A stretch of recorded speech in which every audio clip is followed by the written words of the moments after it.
নমস্কার, বাসন্তী রান্নাঘরে আপনাদের সবাইকে সুস্বাগত। আমার প্রিয় বন্ধুরা, আশা করি জয় শ্রী রাধা গোবিন্দের কৃপায় আপনারা সকলেই ভালোই আছেন ও সুস্থ আছেন। আজকে আমি আপনাদের জন্য নিয়ে এসেছি একটা অন্নবদ্য রেসিপি, আমড়া দিয়ে পাবদা মাছের ঝাল। এই রেসিপিটা থাকলে গরম ভাতের সাথে আর কিছুই লাগবে না, এইটা দিয়েই পুরো ভাতটা খাওয়া হয়ে যাবে। এই ভিডিওটা সম্পূর্ণ দেখা আর আমার চ্যানেলটিকে সাবস্ক্রাইব করার অনুরোধ রইল, কারণ আমি যে নিত্য নতুন ভিডিও বানাবো তার নোটিফিকেশন সবার আগে আপনার কাছেই যাবে। আজকে রান্না করব আমড়া দিয়ে পাবদা মাছের ঝাল। আমড়া দিয়ে পাবদা মাছের ঝাল রান্না করার জন্য যে যে উপকরণগুলি লাগবে সেইগুলি হলো 9 পিস পাবদা মাছ,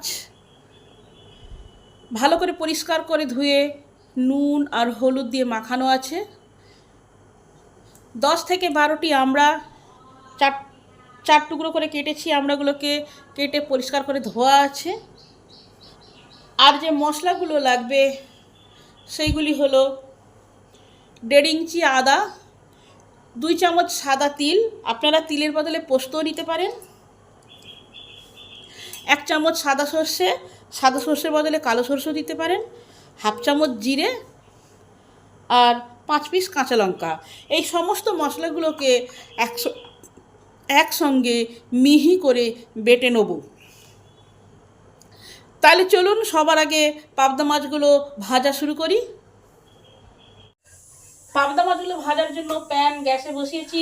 প্যানটা ভালোভাবে গরম হলে তবেই প্যানে তেল দেবো। প্যানটা আমার ভালোভাবে গরম হয়ে গেছে।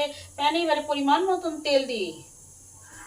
তেলটাকে ভালো করে গরম করতে হবে, তারপরে মাছগুলো প্যানে দেওয়া হবে। তেল আমার ভালোভাবে গরম হয়ে গেছে। এই সময় মাছগুলোকে এক এক করে তেলে দিয়ে দেবো।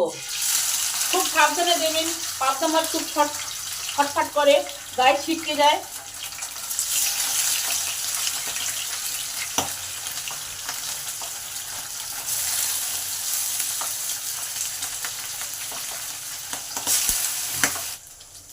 মাছগুলো হালকা করে ভাজা হবে, খুব কড়া করে ভাজা হবে না, তাহলে মাছের টেস্টটা পুরো নষ্ট হয়ে যাবে। সাবধানে উল্টাতে হবে, এখানে ভেঙে যাওয়ার ভয় আছে, নরম মাছ।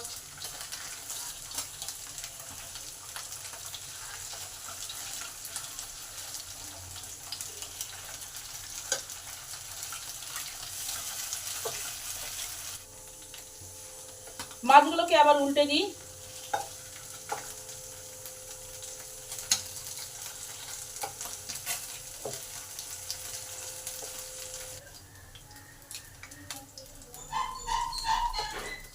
ঠিক এইরকম লাল লাল কালার হবে, এই যে একটা গোল্ডেন যে কালার, এইরকম এলে তবে মাছগুলো সঠিক ভাজা হয়েছে।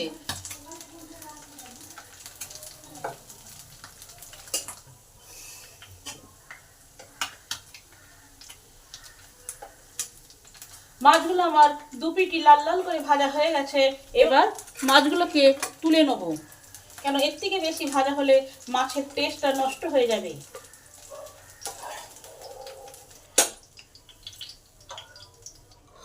বাকি মাছগুলোকে ভেজে নেব।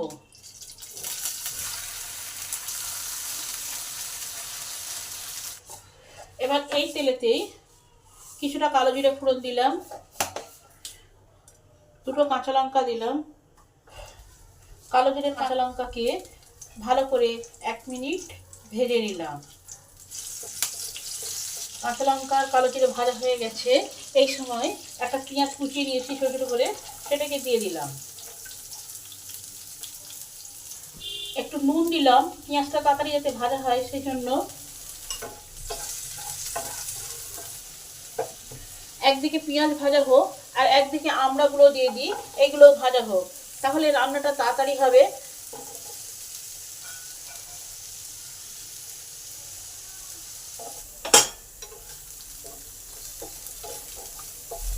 মাঝে মাঝে আমড়াগুলো আর পেঁয়াজগুলোকে নেড়ে নেড়ে দিতে হবে, যাতে ভাজাটা ঠিক হয়।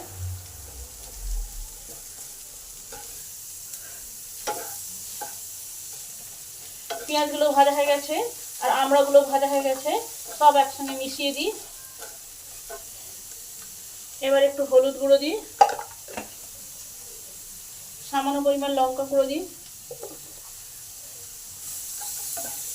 ভালো করে একটু নেড়ে দিই 1 মিনিট। এবার যে মশলাটা বেটেছি, আদা, জিরে, সাদা তিল আর সর্ষে, এই মশলাটা দিয়ে দিলাম। এই মশলাটাও 2 মিনিট কষবো, বেশি কষবো না, সর্ষে আছে, তেতো হয়ে যাওয়ার ভয় আছে সর্ষে। টেস্টের ব্যালেন্স আনার জন্য একটু চিনি দিই, যেহেতু আমড়া আছে।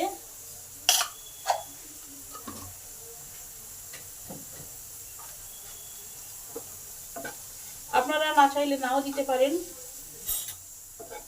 মশলা আমার কষা হয়ে গেছে, মশলা থেকে তেল ছেড়ে যাচ্ছে, 2 মিনিট ধরে কষা হয়েছে, বেশি কষলে আর তেতো হয়ে যাবে। এই সময় মিক্সিটা ধুয়ে কিছুটা জল যোগ করলাম। এই সময় গ্যাসটা থাকবে হাই, এতক্ষণ লোতে ছিল। মশলা কষার সময় সবসময় লো টু মিডিয়ামেই রাখবেন। এই ঝোলটাকে কম করে 5 মিনিট ফুটতে দেবেন গ্রেভিটা, তাহলে মশলার কাঁচা গন্ধটা দূর হবে। পারলে কটা চেপে চেপে দেবেন, তাহলে টক স্বাদটা মাছেতে আরো ঢুকবে।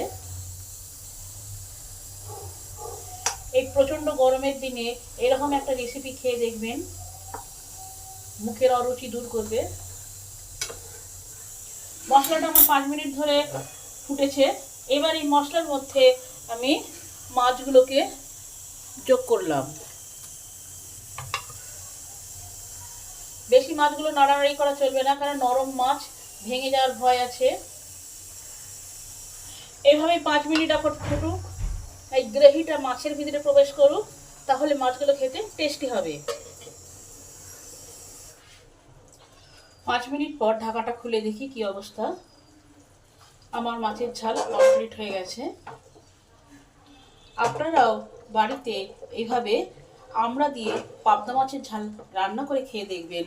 রেসিপিটা যদি ভালো হয় তাহলে আমার চ্যানেলটিকে সাবস্ক্রাইব করবেন, লাইক করবেন, কমেন্ট করবেন আর শেয়ার করবেন।